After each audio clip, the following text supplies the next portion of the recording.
auditer samay doom ñaari doom yi nga xam ne liggéeyal nañu gouvernement bi. procédure la respecté dañ ma song ma dóor ay coup de sommation. mooy ki la bëgg a rey yow yaa ko ëpp droit kon mën nga koo rey. ndax bii nga xam ne moom lañ may fale mandat juróom-ñaari at la danaa ko yemale ci juróomi at ndax li ñu bëgg mooy démocratie sax fi.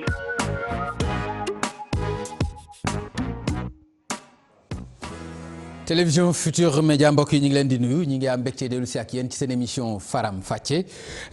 nag ñu koy amal àllarba bu waxtu bi jotee ñu ànd ci ak yéen muy émission bu xam ni li ci gën a xejj wàllu politique la naam dinañ ci waxtaanee lu aju ci social ci wàllu koom waaye li ci gën a fës wàllu politique la tax na itam acteurs yi ñu ci wuy si doon ay acteurs politiques ci noonu ñu di ci ànd ak maire bu Médina jiite woon itam tête de liste bu départemental bu Dakar bu coalition ko taxawu Sénégal bi nga xam ni Khalifa Sall moo jiite woon liste nationale bi moom Bamba Fall tête de liste boobu la ñuy recevoir mbokk yi tey ci seen spécial débat Faram Facce ak télévision Futurs Médias monsieur le maire maa ngi lay nuyu. Alaaji Papa Ngagne maa ngi lay fay bu baax a baax. di nuyu waa Sénégal di nuyu waa Médina surtout di nuyu tamit am di jàmm yëpp ci sama tur ak ci turu sama mag Khalifa Ababacar Sall. kon mu nekk suñu gan tey nekkoon tête de liste départementale bu Manko taxawu Sénégal monsieur le maire laaj bu jëkk bi rek mooy mel na ni ndamu Benno Bokk Yaakaar frankulaayu na mu mel ni itam président Sall war na leen ni du ma seen morom parce que bu fekkee dafa jël ñoo xam ne ci politique kenn ràññeewu leen ci Amadou Ba ci Dakar Mahammed Boun Abdallah Dionne ci national nga xam kenn xamu leen ci politique ngeen jongante ak ñoom ñu gagné leen ndax wanewul ni mën na leen ci wàllu politique ndax du tekki loolu ñi ngeen jàkkaarloo loon te kenn xamu leen ci politique. waaw ku mu neex de mën nga ko tekkee noonu wante ku xam politique dëggantaan mën na ko tekkee neneen victoire bi ñi ci am mérite bëriwul victoire bi ministre de l'intérieur moo ci am mérite ndax ministre de l'intérieur moo ko defee noo xam ne ni ñoom foog ñu am victoire ndaxte ñoom seen victoire. boo xoolee bon xanaa kon ay complice ngeen yéen xanaa complice ngeen ci. waaw boo ma dégloo li ma expliqué la li ma. boo ma waxee par exemple nu mu ko defee te nu mu ko mën a defee ànd ngeen ci yooyu élection ndax da ngeen ci am rôle complice. waaw mën nañu ko jàngatee noonu. parce que tamit am na taxawaay bu ci waroon a am bu ci amul. kon jeex na il faut nit nangu dëgg. dëgg la parce que mbir mi. boo xoolee. ñoom dañu mel ni ku xamul kuy juum ku naan erreur laa matalewul te ñu ngi def la ñuy def mu nekk loo xam ne dañ ko planifié ci bindu ba ñu ne refonte partielle bokkul refonte totale dañu waroon seet ñi ñu ci war a dindi ak ñi ñu ci war a def ñu def leen ci mais bii daa mel ni ku binduwul ci bees bi bokkuloo bindu bi metti woon loolu moo am tàncali ko ñëpp gis bind bi ni mu doon dem. man jamono jooju boo seetloo sax ñu ma dugal ci kaso bi tax man daan naa suivre processus électoral. divertir ñu bari ñu ma àndal ñu topp ci libération Bamba Fall bi loolu laa leen di wax nee naa leen topp ngeen libération Bamba Fall ba fàtte ngeen processus électoral bi ñoom nangu nañu loolu parce que li ci ëpp mooy commission itinérante yi daan nañu gis communes yu bëree bëri bi ñu demee ba xale yi jógandoo dañoo wàññi communes yu bëree bëri yi nga xam ne favorable leen Grand Yoff sama commune Médina Barthélemy Parcelles ak feneen di ko def ay commission itinérante di ko yóbbu ci ay sociétés yoo xam ni seen directeurs yi ñoom ñoo leen fal di ko yóbbu ci foo xam ne nii waruñu ko fa yóbbu ci ay kër ak fu ne bi inscription yi passé aussi gis nañu retrait carte yi aussi ni mu tëddee ku leen neex ñu jox la carte jaay doole bu la neexee bu ñu la xàmmee doo jot sa carte bu fekkee ne voté leen. Bamba yaakaar naa wax naa la loolu xam naa ni bu ñu ko bëggee énumérer fii la ñuy fanaan mais dafa am loo xam ni lu ne fàng la kenn def ko dul jeex mooy victoire Benno Bokk Yaakaar. conseil constitutionnel dëggal na ko loolu laa la ni xanaa war ngeen nangu ni ki ngeen amaloon affaire muy tëddali muy patron Benno Bokk Yaakaar vraiment war na leen ni du seen morom ci wàllu politique. ñi mu leen booleel ñëpp amu ci kenn ku ñu mës a xam ci politique. moo tax boobu ba léegi ma lay tontu rek di la won ni. waaw di la won ni ministère de l'intérieur moo gagné ci ni mu doxalee mais du nit ak nit buy xeex kenn gagné ndaxte la ñu doon xeexee armée ya dafa am ñoo xam ne dañ leen a dooleel ñu jot ci armée yi ak ñu ci jotul. ndax élection bi na mu demee processus bi rek laa nekkoon de. ci bindu ba ak ci joxe carte bi ak ci dem ba mu des ay une semaine ngay saisir conseil constitutionnel naan ko damaa bëgg ku jël juróomi xot mën a voté dem ba ci biir tamit naan jotuñu carte électeurs yi léegi nit ñi mën na voté récépissé carte bu yàgg beeg yooyu. mais processus est-ce que non dafa nang c'est-à-dire Bamba aussi taxawal fenn bi ñuy wax nit ñi mën nañu voté récépissé wala leneen est-ce que dañu waxoon waa Benno Bokk Yaakaar kese nañ ko voté. est-ce que c'était exclusivement pour waa Benno Bokk Yaakaar. waaw mais Sadji daf ci am loo xam ni bu xasee processus électoral dafa doy waar ndaxte am na ci loo xam ne il faut ñu nangu dëgg opposition bi dafa seetaan ministère de l'intérieur di dérouler. parce que xeex ba fa la waroon tàmbalee du jour élection bi. te tey man damaa sax bañ nga dem ba daanu ba jëllu commencé lu ne nga dugg ci mais man sama waxu démb bi ma fi ñëwee mooy sama waxu tey processus électoral mooy gagner élection du jour élection. ndax ñi war a wote bu ñëpp mënul wote say nit mën nañu sooxee mën nañu féete gannaaw ba dañu wote mais jàppal ni kenn ci am ndam mooy ki ñu dugal ci refonte dugal ñu ci bindu di dogal ci joxe carte yi te bi yoon li ci gën a métti mooy carte yi jàpp nañu ay yoon foo xam ne fañ koy joxee ak ñoo xam ne seen kër la ñu fekk ñu leen joxe seen carte mu ni fàng yaakaar naa ne loolu am na conseil constitutionnel tamit ñuy jaawale ay avis ak ay décision am jour élection da ngay koy yor carte électeur ñëw ba ci bureau bi ngay voté ñu la sa tur newu fi te nga yor carte électeur gis nañ fi loolu gis nañ ko carte électeur am génn ngay góor ñu defal la turu jigéen gis nañu ko carte électeur am génn ñu bindal la 15 centimètres ci carte électeur yoo xam ne dañoo ne biométrique la nga gis tamit benn femme boo xam ne ñu ngi ko doon wala ci internet bi ñaari carte électeur la yor donc ñoom déroulé nañu loo xam ne nii parce que Macky Sall élection mos ci am 2 millions ñoom déroulé nañu loo xam ni tey ku ñu joganteloon jekku nañ la pour gagner la ndax bi yoon administration territoriale da cee jàpp lu bëree bëri. ñun boo ñëwee fii ci Dakar Plateau. suñu sous-préfet bi daanaka mooy premier militant wu APR. d'accord mais lu mën a xew même bu fekkente ni moom mooy premier militant wu APR seen sous-préfet yéen waa Manko wala yéen waa Wattu ay complice su ministre de l'intérieur ngeen parce que lu ci ne mënoon ngeen taxaw ne du fi amee mais amul benn yoon boo xam ne dégg nañu leen ngeen teg seen veto. lu ñu wax ngeen ni waaw ba ñu dem ci élection yi j'espère que noonu la demee. non demeewul noonu sax. fan la ñu leen dégg ngeen fëgg ci table bi ne lii du fi amee. non c'est-à-dire démocratie bu Sénégal dafa sooxe dafa dem ba boo waxee sa xalaat ñu dugal la ci kaso bi boo marché ñu doon la lacrymogène te am sax autorisation marche demoon na ba jafe fi yaakaar naa ne bii yoon suñu démocratie bi mu raxee caabi kaso rax liif ak lacrymogène ci la doole ñu bari wàññeeku wante bu fekkoon ni ministre bi day toog. wax xalaatam ñu wax suñu xalaat ñu bañ wala nga buñ la dem boo demandé autorisation marché taxaw mais dem na ba foo ko teg ñun la du fii bu Sonko waxee ñu dàq ko bu keneen waxee ñu dugal ci kaso bu keneen waxee tey jii ñaata nit ci politique moo dugg ci kaso donc yaakaar naa te boo xoolee politiciens yi tey ci liste yi ñi genn wàll gépp liberté provisoire la ñu am wala contrôle judiciaire tey dafa bari boo demee ci Omar Sarr ñoom Ablaye Baldé ñoom Bamba Fall ñoom Khalifa Sall Birakan Ndiaye ñu ci bari kàngam yu bari tey ku ci amul liberté provisoire contrôle judiciaire nga nekk donc dafa dem ba politique ci Sénégal dafa mujj a métti. waaw di mujj na métti état bi police bi léegi musuñu foogoon ni bu Ablaye Wade demee ci politique di nga bëgg a marche ñu lay dur ay lacrymogène say tànk li la koy wan keroog maa gagné Médina bëgg a def caravane gërëm waa Médina. mais ay lacrymogène lañ ma doon nii du fi amee. te moment bi ma koy def. moment bi ma koy def boobu li nga doon caravane mooy gagné Ndakaaru nga doon caravane mais pas gagné Médina. ah déedéet mais Médina man Médina laa yemoon bi may doon lacrymogène gagné Dakar dañu waroon bàyyi ba ma génn Médina mais biir Médina mënuñu bàyyi yeneen dëkk yi moment bi ma koy def jour boobu Abdoulaye Diouf Sarr nga koy def Yoff Jean Baptiste nga koy def Grand Dakar. mais Médina moom dañ ko assiégé mel ni état d'urgence dafa am jamono jooju yëpp ba tey jii sax mënuñoo def mbooloo gërëm waa Médina waaye waa Médina comprendre nañu waa Médina man dama leen di gërëm di leen sant ndaxte di gërëm tamit sama mbokk lébu ya fa nekk. pression bu nekk daj nañu ko ay xaalis dul jeex lépp milliard dugg na fa ASC yeeg famille yi dugal nañ fa xaalis bu dul jeex ma koy ñaawlu lool sax mais waa Médina daal. doon gor rek xaalis mu nu leen a jënd ndax xam nañ ni ki la daanul jox xaalis ba muy metti bu bàyyee ba année électorale fu ne mu lambari fa di la jox ba pare te li ci gën a ñaaw mooy. mais lan nga ciy ñaawlu xaalis bu dugg Médina kay da nga ko war a rafetlu.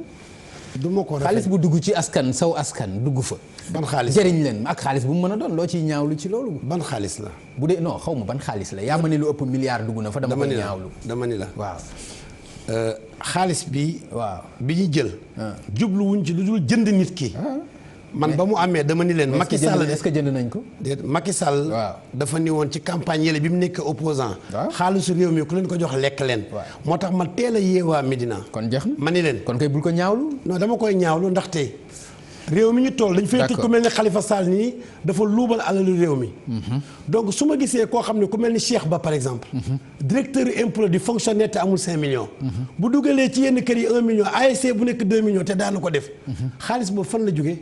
ba pare am na xale yu ko laaj mu ne ay société ñoo ko sponsorisé mais un directeur des impôts bu la société joxee xaalis day ñaaw xel. day mel ni exonération yi. dafa teg nga ci sa bët yow gis nga ko. waaw cérémonie la mu koy jox dama ne cérémonie la nëbbuñu ko seen télé bi sax teg na ko filmé nañu lépp nag tudd na ci ay société ni ñooñu ñoo ko sponsorisé ñun plainte yi ñuy déposé OFNAC ak CREI yi mooy dañoo foog ni société club lay sponsorisé wala koy def activité mais un directeur des impôts en campagne électorale politique entreprise war a ko sponsorisé donc yooyu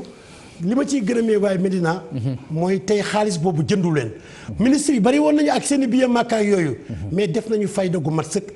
ma leen di gërëm di leen sant kenn amul seen fay. di leen wax tamit ni alalu réew mi amu. am na fu mu waroon dugg. loolu ci campagne bi li ci génn ci xaalis dafa bari.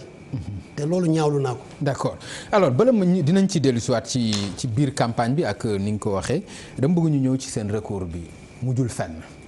mais li ma jaaxal mooy bataille d'opinion bi xeex ngeen ko def seen ay conférence de presse waxtu bu nekk ñoo gagné Ndakaaru suñuy chiffre ngi ni chiffres yi fi mu mujj mooy dafa mel ni lu ngeen fabriqué woon la bu ma bëggul wax leneen parce que bu fekkonte ni chiffres yu réel la conseil constitutionnel du jël ndam li di ko jox Benno Bokk Yaakaar mën nga ma wax fan ngeen tegoon seen gañaay seen chiffre yi ngeen doon siiwal. ba jamono ji ma lay wax nii. waaw ñun jàpp nañ ni ñoo gagné Ndakaaru conseil constitutionnel dogal na li muy dogal te kenn mënu ci dara recours amaatul. mais man de wax naa leen ko man li may yëg ci sama xol ak ci sama yaram tey bokk naa ci Ndakaaru fal ndaxte tey boo xoolee résultat Ndakaaru même bu dee damay nangu la ñu doon wax bu doon ñoo am ndam mais nga am ndam mel ni dëj am ci koñ bi ba léegi ñoom mu ñëwee ñoo féete waa Ndakaaru jëpp lañ leen def ndax kenn gëmu ko parce que différence même boo leen toppee ñoom ci seen i chiffres da ngay xam ne différence boobu du différence waa Ndakaaru ndaxte bu fekkee ni nga nee nga gañe nga de 2000 et quelques voix. une gouvernance sobre et vertueuse leneen lan nga bëgg mu def ko bu fekkee dafa gagné. déedéet ñoom te moo nekk seen credo. déedéet ñoom. waaw ñoom sombre et vicieuse ngay wax. mais sobre non man musuma dégg loolu ci ñoom. mais sombre et vicieuse ngay wax gouvernance sobre mukk ci àdduna ay la patrie avant le parti fii le parti avant la patrie fi am fii lenn ci li ñu wax amul dama la bëgg a woon ni ñoom nee nañu. bi ñu ci ku gañe ku xam nga làmb dañu naan ku daan da ngay féete kaw. mais xaaji guddi nga woote ni gañe naa 7000 voix. 7000 voix yi fu ñu ko tegoon ci 7000 hors de mission yi ñu xëy suba Diouf Sarr Amadou Ba moo wax ñu xëy suba Diouf Sarr ni 3000 et quelques voix ñoo ko gañe ñu xëyaat suba ni 2000 et quelques voix te tey mën nañu démonter loolu lépp ndax li la koy won recours yooyu waroon naa jàll conseil constitutionnel nag du lu mu wax rek alxuraan la parce que tey ñoom ñiy bàkkoo conseil constitutionnel. bi conseil constitutionnel validé woon 3e candidature Wade bi. ñoom ñoo woon conseil constitutionnel bii crédible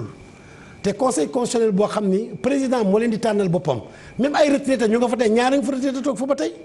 donc conseil constitutionnel boobu gis nañu ay avis yu mu def ci biir weeru élection bi avis boo xam ni ñi dañ ko jàppee décision te avis mënul ëpp doole loi. d'accord loi électorale. d'accord tey. 7000 personnes dama la Dakar ñoom nee nañu gagné nañ ko 2000 personnes. ci ay chiffres laa bëgg a ñëw ci lu leer. man ci samay chiffres laa wax man rus naa wax ñu may weddi. du ma dugg ci détail mais li ma la mënta yëgal mooy ñoom nee nañu gagné nañu de 2000 et quelques voix ñu leen gagné boobu même bu doon am na ci urne yi du waa Ndakaaru mu ñoo def différence bi da ngeen a jël 7530 personnes ngeen tuddee leen journaliste wala takk der wutal leen ordre de mission. ñooñu seen tur dañ koy yokk ci fichier bi. mais dafa normal loolu. normal loolu 7000 et quelques personnes dafa bari parce que ASP. ñëpp a léegi nañu d'accord ni dafa normal ba pare ñu doog a ñëw ci nombre. non d'accord ma ni normal na parce que li tax normal na parce que ordre de mission yooyu. dañ ko Sénat daf ko waroon contresigner. ministre de l'intérieur dafa far dafa nekk membre bureau politique gu parti bu dee moom moo koy signer moom ku bokk ci parti la déjà dafa far. kon moom bu ko signé du signé luy rey partem Abdou Diouf waxoon ne kenn du tranché branche bi nga toog donc ministre de l'intérieur moo ko signé te Sénat contre signé wu ko pour valider ko pour authentifier ko donc tey boo xoolee parcelle nee nañu rawee nañu Moussa Sy ay 800 et quelques voix mais 1066 hors de mission nañu voté hors de mission yooyu ñan ñoo ko voté te hors de mission boo ko voté da nga fa war a bàyyi hors de mission bi ñu épinglé ko ci PV bi wax ban organe nga bokk ak loolu mais dañ hors de mission yi président yi ñoom ñoo leen tànnal seen bopp. représentant bureau de vote yi bu njëkk ba parce que boo gisee préparé wuñu représentant bureau de vote yi bu njëkk ba. militaires yi dañu daan voté yaa ngi ñëw si fi nga bëgg a yeeyee sa bopp li tax préparé wuñu suñu ay représentants. man damay nangu dëgg gëm naa yàlla dama ne la gëm naa yàlla te damay nangu dëgg parce que dama ne la li tax préparé wuñ ko mooy am na fu ñu fotifié parce que bu njëkk ba militaires yi ak takk-der dañ daan voté une semaine avant. ku deful faute doo jël but ci lépp nag jongante bu mu mën a doon. dama ni la boo defee faute ba jël défaite nangu ko. non du ma nangu défaite boobu. attends du ma nangu loolu mais loolu nag aussi dafay nuru leneen dafay nuru rancunier. jamais toi aussi. ana fair play. yow non. Papa Ngagne yaakaar naa ni xam nga sa style émission la. xam naa ni ngay doxalee sa émission mais dama la bëgg a wan ni du changer dara ci li ma la bëgg a wax. li ma la bëgg a wax mooy tey dama d'accord ñu jël ay ASP xaw ma fu ñu leen jëlee ak yan région lañ leen jëlee ñëw defal leen ordre de mission boo xam ni da nga gis benn bureau de vote boo am 20 ba 26 personnes yoo xam ne. boobaa sa représentant bi maîtriser wu ko parce que bu ñëwee ci président bi la yem. président bi ni ko votel mu noté te tamit fichier bi nga xam ni moom la suñu représentant yor bokkul ak fichier bi nga xam ni moom la président bi yor ak représentant APR bi. parce que ñun graaw na di waaw. loolu yëpp am na ci ay ñetti fichier nga ma wax ne ci benn comment dirais-je là bureau de vote. waaw ñetti fichier. gis nga fichier bi nga xam ni moom la ñuy jox le 18 mu ngi nekk 636 422 électeurs. fan loolu. le 18 bi nga xam ne moom la ñu jox représentant bureau de vote yëpp Dakar fichier boobu ñu ngi ci am 636 422 électeurs mais jour élection bi fichier bi président bi yor ak assesseur am ak représentant APR bi mu ngi nekk ci 637 948 électeurs. mu am 18 077 électeurs. te dañoo ñu ne fichier bi ñuy jot mooy fichier bi ñu war a demee élection moom la ñëpp war a yor mais fichier bi suñuy représentant yor ak bi président bi yor bokkul donc loolu bokk na ci recours yi nga xam ne def nañu ko te tamit boo nee rawee nga ni 2000 voix mun nga rawee nga ma 2000 voix même bu ma ko nangoo tamit am na 7000 personnes yoo xam ne wote nañu biir Ndakaaru te amaana dëkkuñu Ndakaaru lan moo waral ordre de mission yi déclaré wuñu leen ko wala Sénat kon signé wu ko. Bamba voté nañu Ndakaaru te dëkkuñu Ndakaaru du lay. képp kuy bindu da ngay wax fi nga bëgg a voté ak foo mën a dëkk. yaakaar naa kon yaa déggul li ma la wax. waaw képp ku bind sañ ngaa voté fi ñu la bind. mais boo jëlee fanweeri ASP xaw ma Ndar nga ko jëlee xaw ma Matam nga indi leen Dakar ni ñoom dañuy sécuriser parce que Ndakaaru soxlawul 7500 takk der même commune bu nekk bu doon 50 la am 19 communes yi matul 1000 mais boo indee 7000 et quelque fan nga ko jëmee 7000 yëpp nag nga voté loo leen Ndakaaru mu ngi mel ni nga am ay gan dëkk bi am ay gan. nga taamu gan yëpp ñu añandoo ci benn kër googu kenn du suur rey nga ay nit ci kër googu 7000 et quelque takk der yu war a voté la ñu bëggul woon ñun bu njëkk ba li ñu nax mooy bu njëkk ba takk der yooyu dañ daan voté une semaine avant mais ñoom ñu njorti ni ñoom boo gisee ñu bëgg leen a voté les élection bi ci même jour bi mooy ñoom dañoo jàpp ni seen taux da daan faible benn ñaareel bi tamit favorable woon régime bi ak loi bi aussi wax ko loi électorale bi dugal ko ñun boo gisee ñu rafetlu woon ko dañ jàppoon ni comme que ñoom dañ daan voté une semaine ñu yóbbu kees yi intérieur ñoom ñoo koy téye te kenn du ci teg bët ñoom kese ñoo ciy teg bët ñu ne loolu wóorul ndax mënuñ koo buure mais xëy na bu ñu voté ci même jour bi du am problème loolu taxoon kenn waxu ci ñaawlu ko mais tey liñ ci piège bi ñu ci gis mooy tey élection bi décompte bi du national par département la kon département bi nga gën a bëgg a gagné mën nga fa dolli takk der nombre bu la neex nga fexe ñu voté ko ñooñu def différence bi tey li def différence bi mooy ordre de mission yi 7000 personnes yooyu bu amul woon tey ñun ñoo leen di rawee 5000 et quelque mais tey ñoom nangu nañu ordre de mission yi am na ordre de mission yooyu ba tey teguñu ko parce que ordre de mission yooyu ñii ngi naan dañ ko doon scanner ñi naan dañ koy photocopier mais li ci gën a ñaaw mooy Sénat da ci waroon opposé teg cachet wan ni ordre de mission bi d'accord na man tey su ma nekkoon ministre de l'Intérieur bokk ci parti mu leer ma ne su ma indee ay nit bu ñu voté def différence dama leen di indi. d'accord comme ordonnance yi amoon 93 rek. te ordre de mission yi est-ce que am ngeen ci copie yéen. ah bien sûr sunu mandataires yi am nañ ci copie et puis dénoncé nañ ko tamit parce que li woon yoon mooy fi nga voté da nga fa war a bàyyi sa ordre de mission ñu boole ko ci rapport yi mais li ñu gis si mooy PV bi boo gisee fichier bi ñu war a voté ci bureau de vote bi ñi ci dolli képp dégg li ñu leen doon bindee mais da ngay recopier bay bëgg a dee da ngay dem ba ñi ci dolli presque dañuy bëgg a ëpp sax ñi nga xam ne ñoo ci war a voté te loolu wóorul man jàpp naa ni ki am ordre de mission mën naa voté fa mu voté ba pare ñëw voté si waat fii parce que ki am ordre de mission bi. mais li ma jaaxal problème ordre de mission ak coow loolu Dakar rek laa koy dégg à l'intérieur aussi déggoo coow yooyu. c'est-à-dire daf ci am dëkk yoo xam ne il fallait ñoom ñu gagné ko parce que ñoom dégg nga leen ci seen i wax ñu ni gagné Sénégal neex na mais gagné Sénégal sans Dakar c'est une humiliation déggaat nga tamit ci seen wax ñu ni waa ji kat takk nañu loxoom takk tànkam kon boo leen fexee ba mu gagné leen dinaa rëq seen digg kon Dakar dafa am lu mu leen jaral dégg nga tamit ñoom ñëpp xam ne tey bu ñu perdre Dakar ñàkk ndax waa ji ci kaso bi tey bu gañee Dakar am majorité bu gañee Dakar même bu amul majorité day nekk chef de l'opposition te day ñaaw ñu ni Sénégal tëj na chef de l'opposition tey il fallait écraser Khalifa Sall pour dossier am gën a salté mais yaakaar naa ni Sénégal ndakaaru tey ñëpp xam nañ la xew ndam moom bu fekkee parce que bu leen ndam bi leeroon dañ koy jubilé mais ndam boo xam ne da nga ko préfabriqué jël vacances daw tey ministre amul ci dëkk bi conseil constitutionnel mu leer ko ni du ko annulé parce que bu fekkee ni recours yooyu ñoom njortoon nañu ni conseil constitutionnel mën na ko annulé kon dañuy toog suivre ko mais bu ñu mënee tëdd bitim réew mooy seen xel dal. xam nañu dara du ci dañ. waaw ndax yéen ñi nga xam ni yéen doon xëccoo amu leen ñaari défaite ak Benno Bokk Yaakaar ak parti socialiste bi ngeen bokkoon. non amuñu défaite parti socialiste sax yaakaar naa. non Bamba xoolal li ma la laaj xam nga lu leer la yow tam. man li ma lay tontu lu leer la. voilà dama ne la li ma lay tontu d'accord nga jéem nga sax taqal suuf defetu victoire Benno Bokk Yaakaar mais victoire parti socialiste ci seen camp bi ngeen jàkkaar loolu ñu leen yoon bi du lii ngeen ni lii la référendum bi ñu fët leen bii itam ñu dóoraat mais doo ma wax ni ma loolu du defet. xam nga Pape yàlla daf may dimbali am na dërëm yu ma gënal junni. nit ki boo tegee sa bët ci liy gañe lii boobaa dootoo am valeur man léeg-léeg di nga gis kër goo xam ni yoruñu lu ñu ndekkee suba mais gore gi nekk ci ñoom da nga leen di naw nga gis ko am ba desal te doo ko naw gis nga benn yi ñu am man moo ma gënal ku ñuy yóbbaale jox la nga yor. amu leen benn ngeen am benn la Khalifa Sall taxaw du benn. non xanaa ci manko dama la Pape. non ci député lay wax. li ma la wax Pape député mooy lan. Pape ñun député lañu mooy li nga doon rayee sa bopp yow sa coalition. Pape ba ma nekk député mooy loolu dama ni. mooy li nga doon rayee sa bopp yak sa coalition. député mooy lan parce que kooku élection mooy victoire bi nga bëggoon ak député. Pape déglu mais bul ma ne député mooy lan xam nga député mooy lan. Pape man dama Pape député boo gisee ma naan la député mooy lan. c'est pas la fin du yow doo député mais lu mu la wàññi. man du ma député lu ma wàññi am na député yoo xam ne maa ngi gën a siiw am na député yoo xam ne fi sama jëmm yegg ak sama tur yegguñu fa am na député yoo xam ne fi ma teewal askan bi teewuñu fa askan bi te mandature bi passé mënoo ci lim 30 député am na ñu kenn xamul kon yaakaar ne li am solo mooy. nga mais député du pour ñu xam la aussi. non bu dee député pour avantage yi kese la yàlla dimbali na ma soxlawu ma ko. député mooy nga amal njëriñ sa gox nga amal njëriñ ndakaaru ñun député yi ñu fi tabb ñeewuñu leen. ndax tey boo nee Amadou Ba li ci ndakaaru jàpp bu ñu ñàkkee 20 milliards ci empreinte obligataire yi moo ñu ko yóbbee kon bu demee ba ci digg élection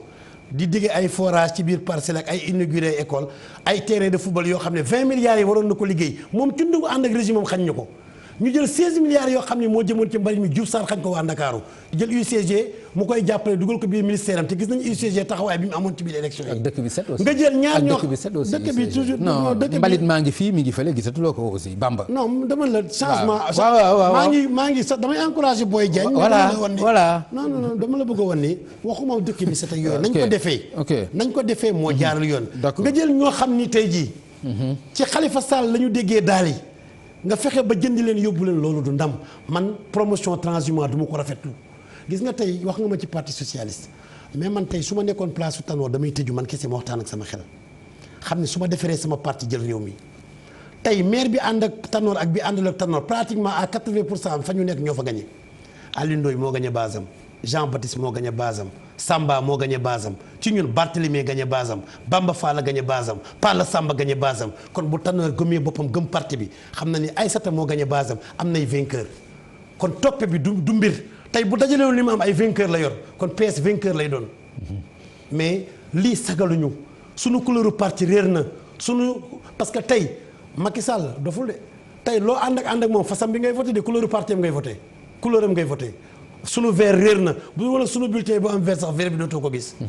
te bu yàggee na saxal parti bi te man gëm naa ne buñ dajalewaatee parti socialiste on aurait un parti très fort. d'accord dajale boobu gént la wala mën na nekk réalité. dañ koy rêvé nag mën na nekk. gént la mën na nekk réalité ndaxte parti socialiste boo ko bëggee dëggantaan doo ci deñ. te dañoo gëm ni discours bi discours profil bas la ku jël défaite la di xool nu mu ciy génnee. loolu nga yaakaar xam nga lan la man vainqueur la man. li ma leen waxoon fii laa toogoon ni leen Médina bu Macky Sall ñëwoon sax ma gagné ko fa. waxuñu loolu tête de liste départementale nga waxuma Médina. mais tête de liste départementale dama Papa Ngagne Ndiaye. mais tête de liste départementale nga. bul ni ma vainqueur laa aussi mais Pape vainqueur laa dama la kooku comment nga sa style émission la wax naa la ko sànq. vainqueur bi ma doon mooy ndamu Ndakaaru dama koo gëm te tamit contexte bi ñu demee élection non dama la Bombardier buy bëreeg Yaawu Jaal bu ko Yaawu Jaal dóoree benn sox sax vainqueur la buñ ko daanee après parce que mënoo jël Khalifa Sall bloqué maireem tëj ko kaso man ñu tëj ma kaso génne ma au dernier moment ma jël risque nekk tête de liste kon bu ñu demee ba ñu naan 2000 voix ci diggante ay ministre yor alalu réew mi dépensé ci lu nekk ñëpp yi gis Pape score boobu ñoom dañ ko ndamoo tey bu ñu ma reyee woon ay 30 000 voix laay naan déedéet mais ay ministres yoo xam ne ministre des finances da nga koo mës a gis ministre des finances boo xam ne mooy argentier bokk ci ñi gën a riche ci Afrique tey nekk tête de liste nga jëlaat kooku mooy suñu ministre de tutelle ci mbirum xaalis ndax mooy nommé suñu payeur nga jëlaat ministre de la décentralisation bi yilif maire yi mu nekkaat yi nga jël suñuy collègue maire yi nga xam ne suñu base yi leen dénkoon ba def leen fay maire nga jëlaat leen mais dama la kooku victoire boobu du looy feetu kon ñun bu ñu demee ba ñu wax waxi 2000 voix te seen commune yooyu ñu yor commune bu nekk dañ naan la ay 200 voix lañ la fa. Bamba xam nga li ngay wax nii yëpp ñu jël ministre des finances ñu jël dara bañ leen di jël da ngeen a taxaw ni kat nañu joué ci Khalifa Sall mi ngi ci kaso bi nit ñi dinañ ko yërëm loolu moo nekkoon seen argument yéen aussi loolu ngeen jàppoon comme argument ba sax bi nga xamee ni seen ay déclaration ci RTS lan ngeen doon def mi ngi ci kaso bi jël ay mënoo teg fa jël leen leen def fa ku nekk aussi arme bi nga am nga doon teg ñoom ay arme ministre la ñu am yéen ay arme ku ne ci kaso bi la ngeen martyriser ko mais boo pertee aussi pour man alibi yi ngay def mën na ëpp aussi fair play nga féliciter ñu avancer. non jamais pour lan ma leen di féliciter ñoom dañoo sàcc élection yi may di féliciter du leen féliciter élection yi dama ni la état la ñu doon xeexal mënoo jël l'argentier de l'état teg ci nga jël intérieur génn ay policiers ma ki lacrymogène teg parce que dañu daan daje suñuy caravane ñun la ñuy door lacrymogène ñoom ñu encadré leen jour bi stade bi daanu jour boobu Mame Mbaye Niang mu ngi ñëw Medina ànd ak ñoom Seydou addinay policier fa ne te stade bi amul 100 policiers dama la loolu yëpp mënoo xeex ak état tey ministre de l'intérieur mooy defee nu ko neex mooy bind fu ko neex commission yi moo ko yóbbu fu ko neex dialogue bi rupture am na tey président de bureau de vote yi ñoom ñoo leen di tànn sous préfet yi sous préfecture ñu ngi ànd ak waa APR yi joxe carte yi mënoo ci dara am na jàpp bu ñu leen jàpp wala leen ko fàng dama ne la mënoo xeex ak koo xam ni dafa yeew say loxo yeew say tànk yor arme yëpp comment nga du mujj fenn tey recours a ngi nii def nga ko recours yu leen nañ conseil constitutionnel nee na dara amul problème ñi gañ nañ dem leen loolu laa doon xaar bettuma xeex ak état lu métti la xeex ak état lu métti la mais quand même yàlla baax na dinañu mës a am état boo xam ne parce que bi ñuy xeex Ablaye Wade dañoo fogoon ni dellu gannaaw yi Sénégal passé na ko. d'accord léegi dañuy dellu si waat ci parti socialiste yaa ngi may wax ni ma du ay gént pour ñu dajale waat yaa ngi may wax yaa ngi am ay conseil ak yoon yooyu jox ki nga xam ne mooy Ousmane Tanor Dieng mais yaakaar nga Alioune Ndoye kese bu àndaloon ak benn bokk yaakaar mën na gagner plateau. xalaatu ko sax fan la koy gagner. mais kon kay mi ngi noonu. kon xam nga ni lu parti socialiste am doole ba ngay tudd seen ay kàngam yu gagné seen ay localité bu dul woon Benno Bokk Yaakaar duñ ko gagné aussi. mais dama ne la boo gëmee sa bopp. waaw man ànduma ak Benno Bokk Yaakaar gagné naa sama commune. ok boo gëmee sa bopp gëm na la fa ndax sénégalais day jéppi nit. sénégalais boo ko nee papa ngañ moo baax jàppale ma ñu ànd ak papa ngañ gañe nga xëy suba ba mu jox la dooleem nga xëy suba ñu ko papa ngañ moo bon nañ ko moytu am na koo xam ne même bu la ko rusu la wax bu la ko waxul xam nañ doo nitu dara jéppi na la dama ne la Alioune Ndoye su ma déggee keroog di leen émission mu naan waaw parce que li gën a grave moo wax la ko mooy Médina su ma amuloon fayda ñu sàcc élection yi dañoo jël ay électeurs yoo xam ne école Médine la ñuy voté ñu jéggi sama commune yóbbu leen école Malick Sy bi nga xam ne plateau la ne ñu jëli seen carte électeur ñu gis ci plateau la ñuy voté ñu alerté jël yëpp yóbbul sous préfet boobu jot nañu fichier bu njëkk bi te fichier bu njëkk bi ñu njëkk a jot Malick Sy newu ci boobu ñun suñu 600 la ñu yor ñu dem ba saa ñu delloo ñu carte yi ni ñu léegi Malick Sy ci yéen la bokk te texte yi dafa ni la électeur bi ci commune am lay voté kon élection municipale bu ñëwee nag ñun te maire bi war a superviser élection bi bokk ci commission bi mënumaa jéggi sama commune dem commune jàmbur di xool élection bi tey am na Médinois yoo xam ne plateau la ñu voté yi ñun dañ koy comptabiliser biir Médina keroog dégg naa Alioune Ndoye ni dafa am Auchan bu nekk Gibraltar école ba nekkatu fa dama koy wax ne grand bi nay wax dëgg rus naa ko trop école Gibraltar Naago Sàmm fa laa voté école bu bees ñaari école yu bees tàq lañ fa tabax benn bi village des Tout-Petits Biram Saasum la benn bi Naago Sàmm lañ tabaxaat te su ma waxoo dara aussi am na Martin Luther King ma nga fa nekk ay école boo xam ne deful dara école champ de course ma nga fa kon manqué wuñu ay école ak salle de classe ba ñuy jël ay militants ay waa Médina di leen yóbbu fële donc damay ñaaw loolu yëpp te tey gis nañu àddinay policiers yoo xam ne voté nañ fa ndax Ibamar rek xam nga ni camp militaire la ndax militaires yi ñoom ñoo gérer Ibamar kon bu ñu demee ba ñëpp war a voté commune voté nañu Médina veut dire voté nañu contre vous yooyu militaires yi loolu nga bëgg a wax. du ma ko wax parce que du ma ko wax mais dama ni. nañu bàyyi mënoo juger seen vote aussi ñoom. jugé wu ma dama ni man dugguma ci li nga wax dama ni la ci lii yoon nañu bàyyi ku nekk voté fa mu bindoo. man tey papa ngañ su ma bëggee xam ndax am nga kàddu sa kër man la nañu voté sa waa kër ñu xool ndax am nga fa kàddu ma toog ba saag ni la waaye kat man miy xool ndax am nga fa kàddu dinaa indaale ñu ma xoolee waaye bu fekkee damaa indi ñëpp waa kër gi lay jugé ñu voté sa kii kon résultat boobu mënul valable parce que bu doon sa waa kër kesee voté la waa kër ga wax da doon dëgg mais man miy seet si ndax vote bi baax na indaale ñoo xam ne ëpp nañu waa kër ga ñu voté waale kon bu vote bi féetee boor waa kër ga am na lu ñu ko dugal ñi seetaan si am na lu ñu ko dugal. moo tax vote bi daal man yaakaar naa ne te vote bi sax vote militaire ak takk der yi ci législative ak communal la bon. d'accord mais ci présidentielle mën na bañ a bon ndax présidentielle du par département la ñuy fal ci national bi la ñuy fal. d'accord alors wax nga léegi benn acte quoi nga ni itam askan bi mën nga leen wax benn discours wan leen leneen ñu jéppi la ci loolu mais itam discours yi ngeen campagne nga déglu Barthélémy Diaz mu nekk discours bu metti nga gis Bamba Fall mu téye ay président de commission ci ay télévision di yëkkati seen bopp di leen def nii di leen def na le c'est-à-dire façon yooyu itam est-ce que yaakaaruloo ni nit ñi dinañ leen ci xoole neneen ba téye seen i carte jëm ci yéen. déedéet man nit ñi de fa ma dëkk ak fa ma ko wane téyewuñu seen carte fa ma dëkk ay gor dëgg fa dëkk. non dama la bëggoon ne dama la taxal ma wax la dama fa nga dëkk nga wax Médina de laa ni la bi may waxal ak fañ ko defee vraiment man ñu ma naw a ngi noonu ay gor dëgg a ngi noonu xaalis yóbbuwu leen seen ngoro fa des ba léegi moo tax may gërëm ñëpp nag ci Médina gis nga loolu ma doon wane naqar laa ko doon wane tey jii sunu sous-préfet ak waa APR dañoo fexe ba tëj ñaari doomu Médina tey ñu ngi rëbës ci chambre yi métti nag chambre 3 muy Badara Kayte ak Abdou Diaw lu ñu leen jiiñ dañoo fekk ci yoon ñetti carte électeur tey nga jàpp ko yor 1000 carte électeur ma doon seet ndax ki ñu déféré ndax ñetti carte électeur kii ñu fekk koog 1000 ndax dinañ ko déféré kooku ba ñu koy woo Papa Ngagne ci caravane lañ ma fekk xale yi jàpp ko mu jëm ci résidence yi nga xam ne nee nañu seen waa dëkk fa nekk foofu ci Fass kooku li ma ko laaj ci caravane laa ko laaj dama taxaw man ko mais pardon yow noo def ba jot carte yi ma sous-préfet moom fi wàcc jox ma carte yi man ko ah bon man ko pourquoi mu jox la ko président commission mun ma waaw man ko ana sa décision mun ma génnagul samedi lay génn wax na ko sax ci observateur man ko kon nekkagoo président de commission ma ne ko mais carte bi yow bii benn fii ma la fekk ci Fass fii benn du sa commune ñaareel bi sax génn arrondissement bi fii arrondissement Dakar Plateau la xanaa ani Sénat bi xanaa yëgu ko ma foog ni sax même boo nekkee ci centre bi booy commencé Sénat day taxaw ak Sénat bi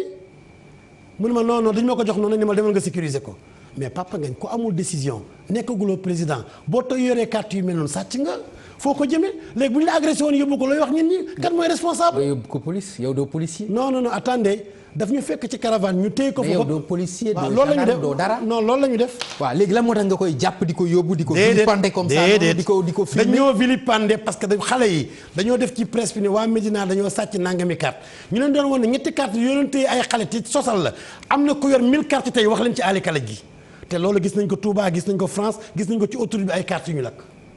dama ne loolu biaisé na processus électoral bi tey damay demandé nañu bàyyi doomu jàmbur yi ñu téye ci ay tappale ñetti carte tey ñaan ñu bàyyi sëñ Assane Mbacke ak ñeneen ñi li ñu def nañ ko ba noppi Khalifa Sall denc nañ ko parce que warul woon nga am majorité assemblée nationale. jiiñ nañ ko lu nekk tey nag yaakaar naa ne jot na tey ñu bàyyi ko ndax député la. d'accord Khalifa Sall député la te yaakaar naa ni sunu loi réew moom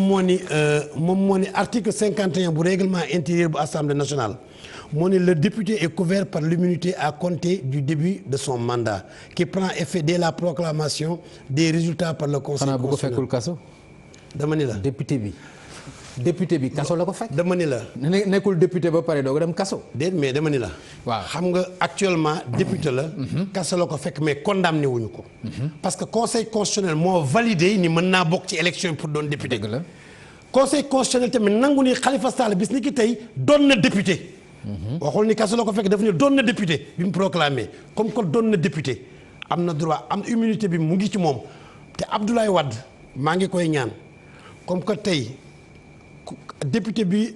gën a âgé mooy présider assemblée bi. maa ngi ñaan doyen Abdoulaye Wade bi nga xam ne Khalifa doomam la bu ko yàlla bu ñu yàlla yeggee ba foofu ba mu war a présider assemblée bi bu lire liste député bu yegsee ci Khalifa Sall na demandé ñu jëli ko parce que daf ko war a installer comme député. d'accord léegi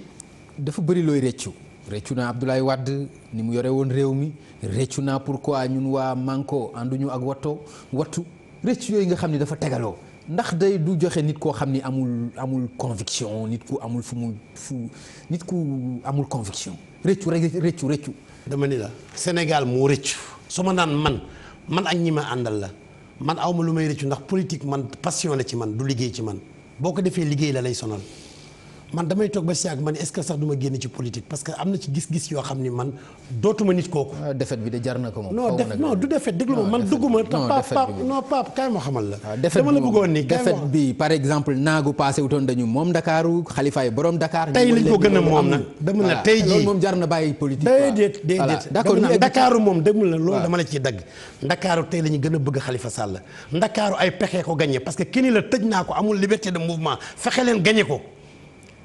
kii nga fexe Ndakaaru mënoo jot carte yi te kaay ma xamal leen de 6 millions et quelques ñoo bindu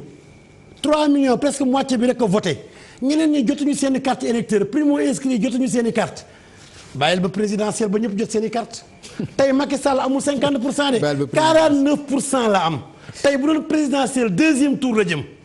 tey jii boo gisee mën ni rëccu nit da ngay nangu dëgg évaluer mooy lan tey boo jëlee résultat wattu ak résultat manko. 49 yi moom wàccul ci terrain bi de xamal loolu de présidentiel day wàcc. président wàcc non dama ni xoolal. waaye président wàcc 49 yi xam nga ñu ko jox. ay néopolitique ñoo xam ni politique gu ñu fenn. dafa jël Amadou Ba jël Boun Dionne ñu jox ko 49. imaginel bu wàccee lan lay am. dama ni la président li ma damay bañ nga nekk final. dama ni la président li mu mën président wàcc na wàccati. voilà avant campagne bi dugg na fu ne tourné na ay tournée économique tourné na fu ne dama ne ci biir campagne bi inauguré na sax ay hôpital yi 30 lits ak ay 100 ay INSEP sax xaw ma du n'importe quoi. président jour élection daa voté meeting président li mu mën yëpp def na ko. dama la bëgg a wan ni Khalifa Sall tey la ko Ndakaaru gën a bëgg tey jii Khalifa Sall ay pexe ko gagné bu Khalifa Sall ñaari département kese la tourné ñu jàpp ko tey bu ñoom li ñoom buñ joon def bu wëroon ndak Sénégal ba teer bu ñu mayoon Khalifa Sall génn mënoon nañ ko bàyyi mu campagne loi bi permettre na ko mënoon nañ ko bàyyi mu voté mais buñ ko bàyyi loolu mu tourné ba convaincre dinañ xam ndax loolu nañ ko génne xam. te tamit yaakaar naa présidentielle soreetul présidentielle parce que ñoom primo inscrits yi ñoo leen gën a xam ne xale yi législative musul am. taux bu toll noonu ñoo leen gën a xam ne xale yi dañoo fippoon pour faire la différence fexe nañu ba bloqué xale yi fexe nañu tamit ba document d'immatriculation bi foofu fraude weesuwul loolu document d'immatriculation ñu la demal ci sous-préfet moo la koy jox sous-préfet ci ban base la koy jox ci yoon bu la ko police joxul mairie bi la ko war a jox état civil bi nga juddoo moo la déclaré boo dee moo xam ne dee nga doo keneen mu yow la te tamit bi ngay bindu ci liste électeurs yi foofu nga ñëw mu jox la certificat de résidence ba pare bind la ci registre kon yaakaar naa sous-préfet boobu dégg nga Omar Sarr lii naa ko tey mais boo xoolee primo inscrit ñi ñu bëgg a joxe lañ jox ñi ñu xam mais tamit te kii administration territoriale bi ñëpp xam nañu bi yoon maanduwuñ ci élection yi. d'accord moo tax Ablaye Wade ma d'accord ak moom ci ni Abdoulaye Daouda Diallo pas Sénégal passé woon na nga bokk ci parti di nekk maire parti boobu di ministère di organiser élection waxin bi déggin la laaj waxul. nii parce que man avant ma koy wax ci conférence de presse bi dem na woon nañ këram maag Barthélémy déglu nañ ko waxul ne man du ma dem ci élection damay boycotté dafa ni dootuma nangu dem ci élection boo xam ne nii ministre bi ak Abdoulaye Daouda Diallo ñoo koy organiser parce que loolu passé woon nañu ko. d'accord dañu dellu si waat ci regret yi ban moo la ci gën a marqué mooy bi nga xam ni mooy président Wade ci boppam en tant que président de la République wala li tas coalition Manko Taxawu Sénégal ba wattu juddu ci la coalition gagnante bu Abdoulaye Wade loolu nan la naqaree. si naqari na ma parce que gis nga même Macky Sall war na ko naqari parce que boo amee république da ngay ñaan yàlla am opposition bu am valeur tey li ñu réussiroon warul woon yàqu kooku rëccu la parce que tey jii ñëpp xam nañ ni ànd bi bu ñu ko sauvegarder woon du man maa ko tas du keneen a ko tas mais li ko tas la ñu wax tey yàq na lu bari ndax tey war nañ Macky Sall même ci tas bi nii amagul majorité. tey bu lépp nee na ay leadership moo ko ay. xëccoo looloo koy xam nga tey Khalifa Sall kon kay xam nga li ko tas. mais dama la waxuma la xaw ma li ko dama la du maa ko tas. waaw te fexe naa lu ne mu bañ a tas. parce que li ci am mooy dañoo dajale woon pour faire la différence. te cat am na ci. ndaxte bu doon ni. Khalifa Sall dañoo ne Abdoulaye Wade mooy jiite coalition bi du ko bañ. ndaxte bu ñu waxantee dëgg nag Abdoulaye Wade yegg na fu Khalifa yeggagul mais bi ñu nee peut-être Omar Sarr moo koy diriger lañ leen fàttali ni ñoom kat joxe woon nañ seen kàddu Khalifa ni yaa koy diriger parce que Khalifa lañ jàppoon ni xëy na bu jiitoo mën naa am ñu ëpp chance que Omar Sarr jiitu. mais bi ñu demee ba ci biir ba mu tas ñu indi Ablaye Wade man li ngeen mujjee def boo leen ko njëkkoon def du tas boo leen njëkkoon wax ne Ablaye Wade da koy diriger mais kenn amul fii ku fiy welante parce que Ablaye Wade mën na sax diriger Macky Sall. Ablaye Wade amul foo koy jiital nit ñi déet mais dañoo bàyyi ba mu tas ñu soog indi Ablaye Wade te Khalifa bañul Ablaye Wade jiite ko. mais boobu dafa fekk ñu ni xëy na Khalifa mi nekk prison ñu néewal ko doole te boo nekkee prison amaana tamit ak ni opposition bi defee meeting nañ ko jàppale xëy na bu ñu ko jiitalee dinañ ko may ñaari chance ñu am majorité pare may ko mu mën a génn. ci ak kii bi. d'accord alors Bamba Khalifa mu génn ci kaso bi bu njëkk yaa ngi ko tegoon ci waa Ndakaaru votel ko naam loolu am na waaye tey génnul yaa ngi ko teg ci Abdoulaye Wade votel ko. Abdoulaye Wade plutôt génne ko à l'Assemblée nationale en tant que doyen des députés. dama lay wax hypothèse une fois à l'Assemblée nationale. non parce que justice bi ma yor. waaw laa bëreetul yaakaar. justice bi ma yor laa bëreetul yaakaar moo tax ñu yóbbu ko ci plan politique parce que bu doon justice kese la raxul dara ci politique parce que man adjoint Khalifa Sall la période du Tabaski la ville de Dakar man maay coordonné secours yi di ko arbitrer tey doyen des juges dama dem ci moom mu jox ma autorisation pour ma mën a gis Khalifa Sall ma dem ba ci président ñu ne ma yow mënoo gis Khalifa Sall ban justice la. te koo xam ne adjoint nga da nga Idrissa Seck noonu lañ la def. man lañ ko njëkk a def Idrissa Seck man bi ma génnee kaso ba léegi teguma bët Khalifa Sall. bi ma génnee kaso kon dañuy tànn ñan ñooy gis Khalifa ak ñan non dañoo ne politiciens yi dootuñu ko gis. man damaa dem ci doyen des juges ni ko ñëw ma fi ndax politique je suis son adjoint te damay am délégation de signature lépp loo xam ne prise en charge de santé la maa koy signé ak prise en charge yi nga xam ne mooy secours yi ak ku ñu war a faj ak ku ñu war a dimbali te bu li tolloo war naa dem laaj ko xalaatam donc mu signal ma kayit. ma dem ba ca kaso ba ñu ne ma kooku dafay woote waat après ni boo ñëwee bul dugg comprendre ma te tey mënuma d'accord tamit ci justice boo xam ni nee nga da ngay xeex ku luubal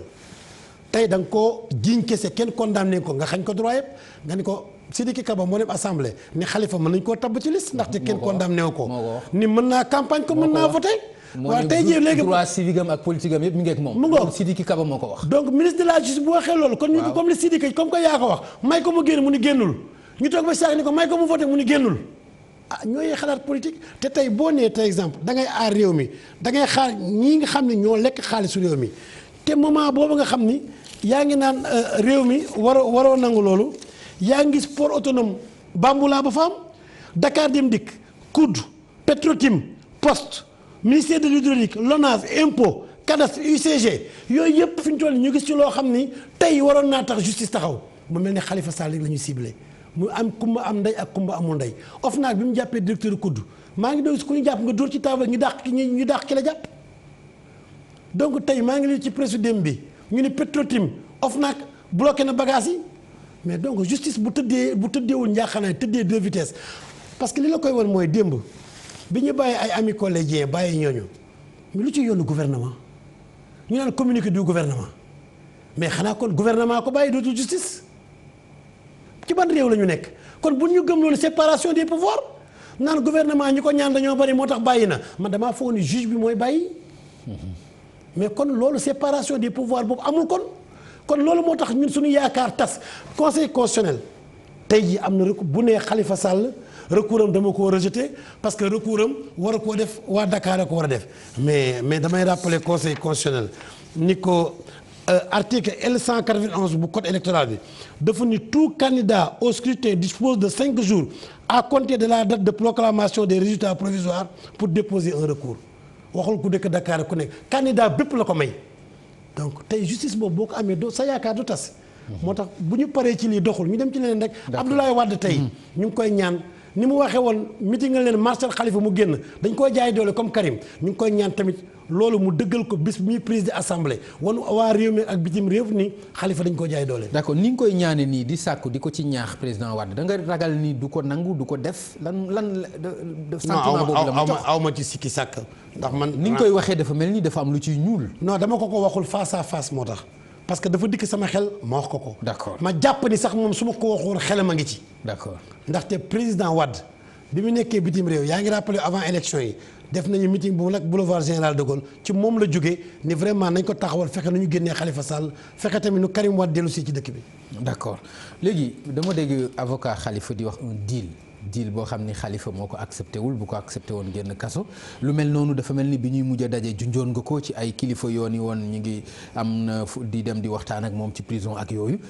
ndax dafa am un deal ndax dafa am deal boo xam ne dañ ko koy proposé moom Khalifa.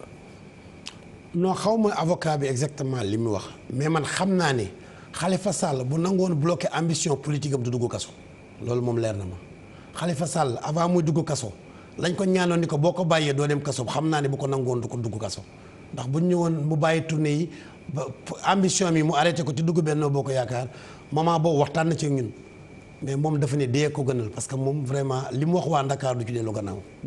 waaw loolu moom ci lu yem loolu xam naa ko te leneen nag yëguma ko kaso ba ku fa ñëw ko wax ak moom yëguma ko. d'accord léegi problème mu caution bi luy problème bi parce que bu fekkee caisse d'avance bi ci ay kàdduy Khalifa ay nit la ko jox nit ñooñ bu ñu ko delloowee mu def ko caution mu génn kaso. Khalifa Sall ñàkkul caution dama la koy wax Khalifa Sall du n'importe qui gis nga am na xaritam yoo xam ne kenn ku ne mën naa génne caution joxe moo ko bañ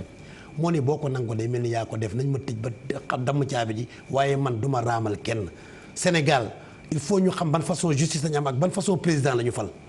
mais dama la bëggoon ni Khalifa Sall amul problème mu caution Khalifa Sall ay nit ñu baax la xam ay kilifa la xam bitim réew ku nekk ci ñoom am nga loo joxee caution loo ko joxalee caution mais moo ko bañ moo ne boo nangoo joxe caution day mel ni yaa def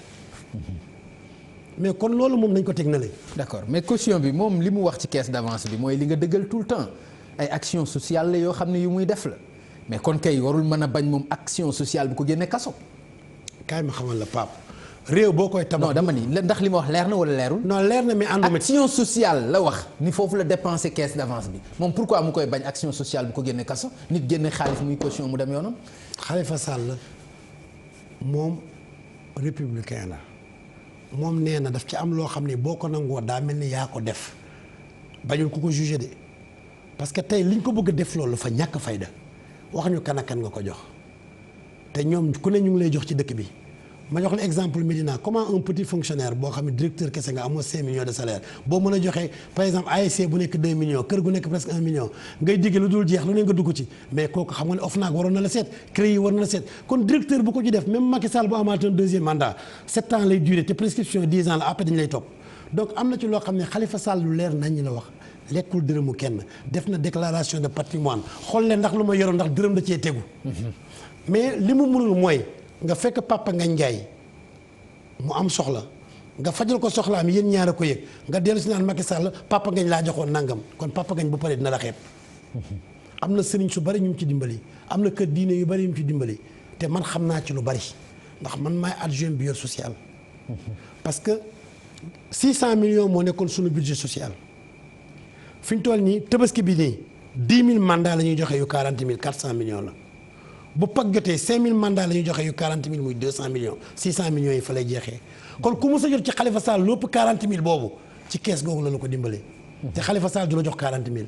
képp koo xam ne Khalifa Sall jaalee na la 500 000 wala 1 million wala mu ñëw sa jàng jox la 1 million wala nga tuddee ko say cérémonie mu jox la 2 millions 3 millions wala nga feebar mu yóbbu la bitim réew.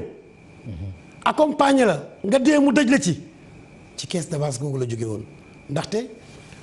santé chaque mois commission boobu aussi maa koy. président li ngay wax nii dafa yomb trop. monsieur yombul non parce que ay jàng ak ay ku feebar rek mais loolu gisuma lu ko war a mën a teree indi justifié nga xam ne mais loolu lan la. mais Pape addiya amul sama sëriñ nangam def na. Pape déglu ma am na ñoo xam ne. xanaa kay da nga naan ma doo am décharge wala dara peut-être. mais loolu lañ koy laaj te du ko def addiya amul décharge jaxal amul décharge ku deele woon boo ñëwee jox la junni boo ko laajee décharge la bi ma ko jox laajuma la ko. te loolu daf lay tuutal parce que ki la koy laaj daa xam ne yéen bokk soxla bu dee Papa Ngagne nga jaale jox ko junni moom mu jox ko junni tey Papa Ngagne ànd ak yow da naan Papa Ngagne xanaa gisul ñaari junni mu ko jox junni kii rek lay tagg tey junni boobu bu ko xajamalee ëllëg bu la ko joxee doo ko jël. tey jii dañoo bëgg ña ma ko daan jox ñu ànd ak moom bu leen naree tudd ñooñu gedd junneem.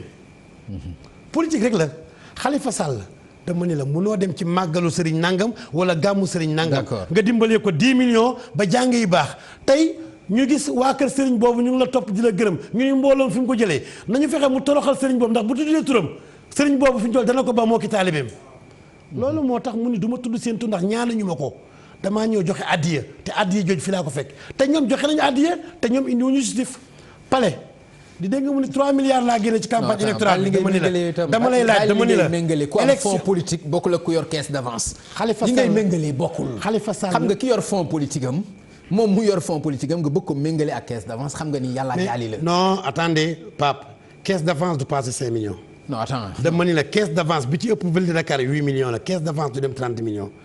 fonds politique la boo xam ne ca gugsu la ba nëga ni te ci nii lay doxee ba nëga ni. non dama dégg nga naan ñoom ñu joxe seen ay nangam mais xam nga président wala coalition bu ñu bëggee joxe ay milliards joxe ko. mais Pape do lépp xaalisu Sénégal la dama la xaalisu Sénégal la parce que tey li la koy war mooy agence judiciaire de l'État daf ci amul kaddu ndax xaalis bi xaalisu waa Ndakaaru la yaa ni mairie de plein exercice ba pare nga am liberté de gestion ñu voté ko ci acte 3 bi tey mënoo jël état ni mooy porter plainte Dakar war a porter plainte Dakar def délibération ni porté wu ma plainte fi ko Khalifa dugal ñoo ko sant jaay doole fi ne. mais nag na ku nekk xam ne bés sa nguur dina jeex. na ku nekk xam ne parce que at yi weesu da gis nguur gu daanu tëji nit sa nguur dina mus a daanu te ñi lay tëjle tey gisoo fi bi ñu Mamadou Diop bi mu fii dee boobu oto ndox mu tàng bi sunu kanam la nekk noonu. boobu Ousmane Ngom ak Arouna Sy nga am doole Ousmane Ngom xëyul bés xaw ma Kolda xaw ma hélicoptère jël si ko fekk toile bi di indi Dakar doole ju ne bis bi nga koy exécuter exercer da nga xam ne bés dina ñëw doo am doole wala bés dina ñëw ñu teg la ci jaag di la julleel. di nga xam ne yàlla kenn kese la. d'accord bokk na ci li leen ñàkkloo itam Ndakaaru am na ñuy wax ñàkk déggoo ci seen biir Bamba Fall Moussa Sy seen diggante neexul woon ci xëccoo ay yooyu ndax loolu itam lu amul. non amul je te dis amul vraiment ay rakki Khalifa Sall lañu ñun dañoo fàtte woon suñu bopp ñun ñëpp tey dañoo fàtte si lenn rek la ñu bëggoon jël ndam li yóbbul ko Khalifa Sall xolam sedd. loolu amul ay rakki Khalifa Sall. non loolu amul loolu am na lu ci am aussi nit ñi mënuñu créer rek ay. non loolu amul Moussa Sy dafa ñu ñaan ni ñu parcelle dafa métti te dafa yaatu may leen ma concentré wu ci parcelle ñu may ko. te bu loolu amul ba sama bureau la ñëw ci réunion wax ko te ñu nangul ko. parce que daf ci am commune yu métti woon commune yoo xam ne sot bi daa métti Médina ci la bokkoon. comme Médina dafa metti woon ci campagne bi ci man parce que mënuma campagne boo xam ni 6 ministres laa jàkkaarloon Maïmouna Ndoye Seck taxaw te ministère plein la Eva Marie Coll Seck taxaw Seydou Gueye taxaw te seen patron Youssou Ndour foofu la bokk. waaw ngeen jël tamit Pape Ablaye Seck ngeen jël Malick Sy Souris ngeen jël DG impôt mu ñëw indi xaalis bu bari ni foog ni nit ñi ay jaam la da leen di jënd ngeen jël tamit Sidi Sam jël ay woykat lu ne donc loolu lépp Médina lekk leen ba ñu set wala leen duñu ay jaam yi ñuy jënd. Moussa Sy loolu da koo dal parce que 14 keroog maa ngi lay seetaan yaag Babacar Gueye wax na la ko nga dégg bi Seydou toogee 14000 électeurs la ñuy transféré Guédiawaye indi leen parcelle 14000 te fichier yi da koy wane. donc yooyu yëpp Moussa Sy xam ko keneen xam ko Barthélémy Diaz aussi xam ko mais ku nekk ñu ni kon semaine yu njëkk yi nañu concentré wu suñu base yi soo ko dajee moo tax bi semaine bi mujj bi nekkee ñun ñëpp a daje. voilà léegi Bamba dafa jot nag au moins parti boo xam ne mënu leen déggoo échéance yu ñëw ngeen xaajoo fu kenn ci yéen jël responsabilité ngeen bàyyi wala aussi ñoom ñu dàq leen parti socialiste laay wax ndax jotul aussi yéen ngeen jël seen responsabilité parce que lii nii saboté lay nuru ci benn parti. à chaque fois ngeen yéen këligu Khalifa Sall. non mais attendez parti socialiste on n'est pas des fonctionnaires nous sommes des militants carte lañ jënd comment nga carte lañ jënd kenn moomul kenn parce que tey nee nañ collision avec l'ennemi dañu ne ànd ak PDS bi mais ñoom dañu fàtte ne Macky doomu Ablaye Wade la moom libéral la ñoom bu ñuy wax dañu mel ni ko fàtte tey Macky Sall war naa jommi parce que bu ñëpp pas yëpp toogee mais xaw ma dafa tële xaw ma daan na mu socialiste yi imagine Moustapha Niasse toog Tanor toog Djibo Ka toog Robert toog Souti toog Ablaye Matar toog mais pees gu ci waa kër Senghor a toog comme que ñoom yeneen wuñ jàmm ba retrouvailles socialiste am libéral bi ñëw jiite leen te la ñu bañantewoon ci Benno Siggil Sénégal ba Macky Sall romb leen tey loolu romb nañ ko léegi li may wax mooy yéen lan ngeen bëgg a def yéen kiligu Khalifa Sall ni ngeen ni ay rakku Khalifa lañ lan ngeen nar a def lan ngeen di def lan mooy léegi nag li ñuy xaar ci suñu kanam. man parti socialiste laa bokk te ma wax la ko ci kaw kenn mënu ma cee dàq man ñamay dàq dañ may jiitu ci parti ba parti socialiste kenn ci ñoom mënu ma cee dàq ngoon si ma dàq ci suba sa ay meeting wala ni mënoo ma cee dàq te dàq dafa am yoon tey suñ may dàq ci Khalifa Sall lay jaar sama départ suñu teg su parti tey bu ñu ma doon dàq Khalifa la ñuy yónnee kii bi Khalifa ci des département soo yónnee BP dañ ñëw mënu la dàq di nga dalal ni démb ak barki dem ci parti bi mu ndax ànd naa ak régime bi kese mën laa dàq man nawuma leen man parti bi ma ciy bokk fay ñu ma salaire aw ma ci dara li ma jot a doon ci réew mi parti joxuma ko waa Médina ma ko jox kon waa Médina lay dégluwuma parti ña may voté Médina du ñu PS lañu bokk dama leen bëggoon ne parti ay valeur laa ko toppeewu ma ko nit man gëmuma nit ay valeur laay topp ci nit. Khalifa Sall wax naa ko waxati ko mosuma lekk ñaar dërëmam valeur yi mu incarné ma gis ko ci moom xam ni homme d'état la du fen du sàcc moo tax ma topp ko. d'accord moo tax kenn Moussa Sy bàyyi partem topp ko Cheikh Gueye topp ko mais tey beneen contexte bu amee ba PS xam ni biñ koy créer pour conquérir le pouvoir la te bu ko jotee aussi tenir le pouvoir la bu parti social xamee ni tey am na doom yoo xam ni sànq juñu naa la ko nee naa la tey kàngamu PS yi ku nekk tey liste ba nga jiite sa gox gañe nga ko. tey su ma nekkoon place Ousmane Tanor Dieng dama leen di jéem a dajale jëli pouvoir bi mais mënumaa dëkk ci al toppe man mënumaa dëkk ci voté couleur bu marron mënumaa dëkk ci voté bopp fas bi Senghor dafa am ñu bàyyil man yooyu tax ma des ci PS donc PS dama jàpp ni bés bu ñu demee ba gëm ni dañoo war a conquérir le pouvoir bu ñu ma wooyee ma ñëw mais ci contexte bi ku ma woo ñëwuma te mënoo maa dàq. léegi lan ngay def bu fekkente ni demuloo ci seen ay instance parce que dematuloo ci benn instance su parti bi du bureau politique du secrétariat exécutif national du dara léegi ban façon militant nga wax ma ko ma xam. tey jaamu waa Médina la. point non xaaral non déglu ma rek da nga maa laaj. parti socialiste laay wax aussi da nga may laaj. demoo ci dara ban militant nga aussi. parti socialiste moo tax ma la koy wax. militant dama ne militant bu moom boppam laa. militant boo xam ni lekkul dërëmu kenn du ko diri. militant boo xam ni tey waa partem ñoo ko tëj kaso. ànd ci complot kook état bi def noonu Khalifa Sall kenn bugg koo seet ma jëppi leen tey jàpp sama njàmbur laa def téye waa Médina xam ne ñooy samay mbokk ñooy samay militant ñooy sama parti ba contexte bi jeex renouvellement déwén la non 2018 mandat yëpp jeex bu 2018 lépp dëgg lay doon. d'accord Khalifa nekkoon na seen candidat ci législative yi wax ngeen ko da ngeen am ak yéene ak moom ci 2019. Khalifa Sall kooku dafa jar a wax. dama ni la Khalifa Sall mooy sunu candidat 2019. te bu neexee yàlla primo inscrit yi bu ñu jotee seen carte. ba mu primo yi nga ko yaakaar dama ni la primo yi. xale yooyu dañoo bëgg Khalifa dama ni la taxawal ma wax la de. primo dama ni la taxawal ma wax la. Khalifa Sall primo inscrit. dama ni la Khalifa Sall. mel ni primo inscrit ay xalifiste lañ. non duñu xalifiste kese primo inscrit yi ay opposant lañu. non ndax xale yi. lan moo la ko wax ban baromètre nga am pour wax. dama ni la boo leen gisee jour vote bi ñu ñàkkee jot seen carte li ngay dégg sa nopp da ngay xam ne état bi moo xam ne joxu leen seen i carte moo tax ma jàpp ne am na presque 30% bu voté wul woon ak ñi war a am 18 ans après fa lay lépp di leeree Khalifa Sall du ñoom kese la parce que am na Idrissa am na Gakou am na keneen ñoom ñëpp dinañ dem élection xam nga présidentielle bokkul ak élection député. élection député raw gàddu ju am ci département yi moo tax nga soxla lëkkaloo mais élection bii ñëw soxlawuñu lëkkaloo ku nekk mën nga demal sa bopp accord bi ñu am mooy ku dem deuxième tour ñëpp jàppale la. d'accord Macky Sall ba mu ñëwee fekk ñu ci Benno Siggil Sénégal dafa ne ànduma ak yéen ci seen projet boobu candidature multiple laa wax. dama ne bu ñu demee ba deuxième tour nag ku raw ñu jàppale la. mu raw ñu jàppale ko mais waxuñu woon nag ñu mu raw ñu noot leen nga fàtte sa parti fàtte sa couleur parti fàtte sa lépp parti di tagg Macky suba ba ngoon réew mi jëppi leen parce que démb ma wax la démb 2 heures du matin damay jógee yoonu Mbour di ñibbisi mais Papa Ngagne autoroute à péage bi bees bi laa jaar lu gën a lëndëm loolu amul réew mi xaalis bi ñuy yàq 50 et quelques milliards yi ñu dugal ci carte électeur yi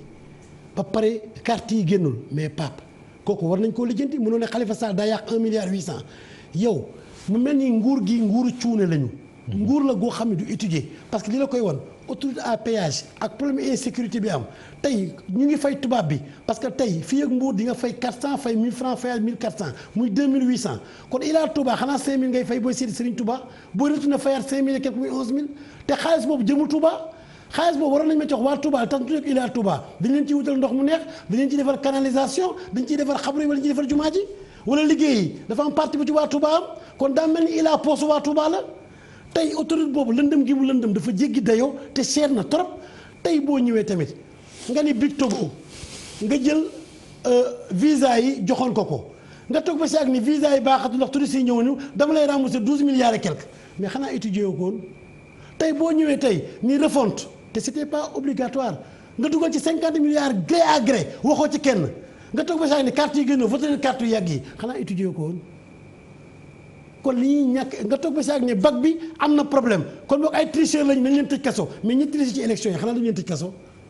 kese la ñu xam stade bi daanu na léegi vraiment waa Wakaam kii nañ leen tëj kaso réew doo ko yor ci tëjum kaso ak dóor lacrymogène ak liif réew bu ñu la ko dénkee nga yërëm waa réew mi dimbali leen réew mi Macky Sall sonn nañu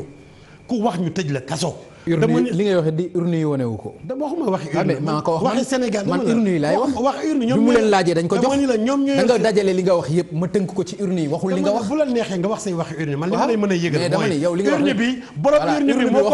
borom urne bi moo commandé carte am commandé urne bi teg fi président am teg fi sous préfet am seen ñuy jot carte électeur ak teg conseil constitutionnel mais commandé wul ñi nga xam dañuy jóge seen kër doxal seen bopp dem voté. mais moo commandé wu leen dama ne la moo commandé ñi mu bëgg ñu jot seen carte ndax am na ñoo xam ni tey boo déggee Y'en a marre rek société civile nañuy porter plainte xaalisu waa Sénégal boo gisee ma lay limal loolu xaalisu waa Sénégal li nga yëpp laa la ni Sénégalais yi ñoom gisuñu ko. dama ne la bu ñëpp voté dama la bu ñëpp voté woon laa koy gëm. urne yi li ñu voté mooy vive Macky Sall urne bi ñu jot seen carte dama la urne bi ñu jot seen carte ji ma def Pape nga may ma yeggale ci li ma lay wax ñor na ma dama la bëgg a wan ni tey Sénégal dañuy étudier gis nga boo génnee pont Hann bii keroog jaar naa fa fi rond point bi nekk. alkaati bi day taxaw mais rond point bi xanaa étudier wuñ ko da ngay gis ñoo xam ni dañ leen alkaati da leen leen ne jàddal ni doo wër rond point bi nga daje ak yéen oto xanaa projet yooyu buñ koy def duñ ci xalaat. pont de l'émergence amul at nga bëgg sa dënn ñii bàkk fa ñii taasu fa amul at mu bënn xanaa nit ñi duñu xalaat aéroport Diass chaque jour ngeen da nga koy ubbi nga jël tamit ni da ngay jël terre def ci 500 et quelques milliards te tey maa ngi dégg ba léegi Sénégal dëkk yu amul courant dëkk yu amul ndox ñuy wasiñe ci maternité. ak dëkk yu am courant aussi dëkk yoo xam ni amuñu woon courant te am nañ ko. waaw mais loolu moo normal. man ñëpp mënuñu am courant. bokkuñu fi bëri nañu ko amul woon léegi ñi ngi koy am. ñi amul woon ndox ñi ngi koy am. bokkuñu fi ñuy waxee. waaw ndax boo yoree réew. xaalis bi naawul ñëw. port bi dafa am lu mu lay jox ci douane. impôt am lu mu lay jox ressource chaque année ñu voté la ay milliards. teg sa loxo mooy sa 3000 et quelques milliards 3000 et quelques milliards yooyu. bu ñëwee foog moom fu mu dugg. te fi ngay wax ci foofu la dugg mais dama la woon ni feneen fi nga xam ne jaaru ko te mu ngi fay dugg mooy 13 milliards yu Bictogo yi mooy 500 et quelques milliards yu TER yi mooy arène nationale bi nga xam ne 30 et quelques milliards la te arène nationale boo xam ne promoteurs yi gisatuma leen lamb ju mag amatul te 30 milliards boo ko lebee def ci arène nationale boo ko doon remboursé mooy 60 ans en raison de 500 millions par an te lamb ji génneetul loolu. kon yaakaar naa ne étude manqué na suñu gouvernement bi tey li ñu soxla tey Dakar day manqué ndox ba ñu naan ay forage tey am na ci école yoo xam ni dëkk bi mu ngi bon ba tey am na dëkk yoo xam ni tey ci Sénégal maternité amu fa tey am na dëkk yoo xam ne amuñu courant amuñu ndox. non alors te tey loolu moom du fi mës a jóg. dama ne mën na fee jóg nag 50 milliards yooyu mënoon na koo wàññi. daaw dëkk yoo xam ne amul courant mais dama ne la 50 milliards yooyu. am na fu ñu ko doon dugal dina wàññi loolu lu leer laa la wax. te Pape may ñaawlu tamit internet bi dëgg la du ma rafetlu ku ciy saaga. du may rafetlu ku ciy wax lu bon mais Pape tamit.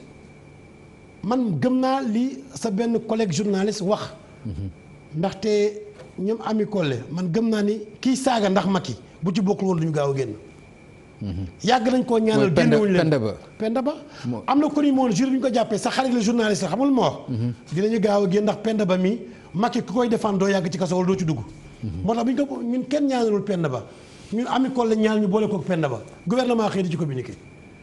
réew mi nañ ko teg ci république. voilà jërëjëf mu nekkoon le maire Bamba Fall Bamba mu bàyyi la gërëm waa Medina nag. waaw Medina gërëm nga leen ci kuuru émission bi. vraiment dama ni la te xam naa ni. Papa Ngagne waaw dama ni la waaw d'accord ma may la ci au moins benn une minute bokk.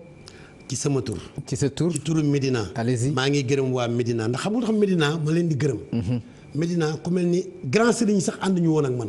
ñëw nañu ba ci pencu Medina sanc ba naan nañ leen duma ki fi nekk. mais may gërëm sama mbokk lébu Medina yi même bu ma dul lébu waaye sama baay Ahmed Dieng def na ma lébu ñoom ñëpp taxaw ni déet suñu maire la ñuy fal moom la ñuy sagal ñooñu awma seen fay. xaalis ba fa dugg yëpp war nañ leen ni xaalis jëndul ngor. kon Medina ñu ngi desee seen ngor ma bëgg wër def tournée pour gërëm leen ñu dóor may lacrymogène mais weesul may wax tamit ni def nga ko fii. dama ne def naa ko fii may wax Macky Sall ne may wax président Macky Sall ni défaite bi na ko jàngaat